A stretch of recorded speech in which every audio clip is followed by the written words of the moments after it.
ആദി ആദി ഇതൊന്ന് ശരിയാക്കി തരുമോ? ആദി ഇതൊന്ന് ചെവി കേക്കത്തില്ല നിനക്ക്? ഇത്ര നേരായി.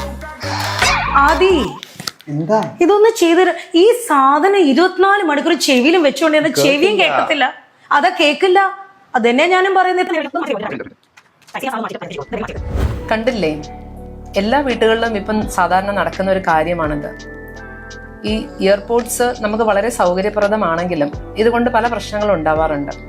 ഒന്നാമതായിട്ട് നമ്മുടെ കേൾവിയെ തന്നെ വളരെ ഉച്ചത്തിൽ അധിക സമയം ഇത് ഉപയോഗിച്ചാൽ നമ്മുടെ ചെവിക്ക് തകരാറ് സംഭവിക്കാം. എന്നുവെച്ചാൽ ചെവിയുടെ കനാലിലോട്ട് ഡയറക്റ്റ് ആയിട്ടാണ് സൗണ്ട് നമ്മൾ കേൾക്കുന്നത്. അപ്പം എപ്പോഴും നമ്മളൊരു 60-60 റൂൾ പറയാറുണ്ട്. അതായത് ഒരു 60% വോളിയം കുറച്ചിട്ട് ഒരു 60 മിനിറ്റ്സിൽ കുറവ് ഒരു ദിവസം ഉപയോഗിക്കാം. അപ്പോൾ ഒരു മിതമായ കൃത്യമായ രീതിയിലുള്ള അതിൻ്റെ പ്രയോഗം കുറച്ചും കൂടെ അതുകൊണ്ടുള്ള പ്രശ്നങ്ങൾ കുറവാക്കാൻ സഹായിക്കും.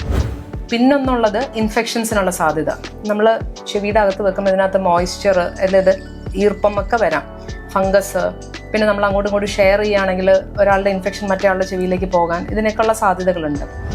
ഇതിനേക്കാളൊക്കെ ഉപരിയായിട്ട് ഒരുപക്ഷെ ഇത് വെച്ചിട്ട് വഴിയിൽ കൂടെ നമ്മൾ ചുറ്റുപാടിനെ കുറിച്ച് ഒരു അറിവുമില്ലാതെ നടക്കുമ്പോൾ ആക്സിഡൻസ് വളരെ കോമൺ ആണ്. നമ്മൾ ആൾക്കാർ വിളിക്കുമ്പോഴോ അല്ലെങ്കിൽ ചുറ്റും എന്താ നടക്കുന്നതെന്ന് അറിയാതെ ഉള്ള പ്രശ്നങ്ങൾ വളരെ അധികമാണ്. അപ്പോൾ വളരെ ശ്രദ്ധിച്ച് ഉപയോഗിച്ചാൽ നമുക്ക് വളരെയധികം ഉപകാരപ്രദമായ ഒരു സാധനം നമുക്ക് ഉപദ്രവവും ആവാം. അപ്പം വളരെ ശ്രദ്ധിച്ച് ഉപയോഗിക്കുക. എൻ്റെ പ്രത്യേകിച്ച് ഈ കുഞ്ഞു കൂട്ടുകാർ.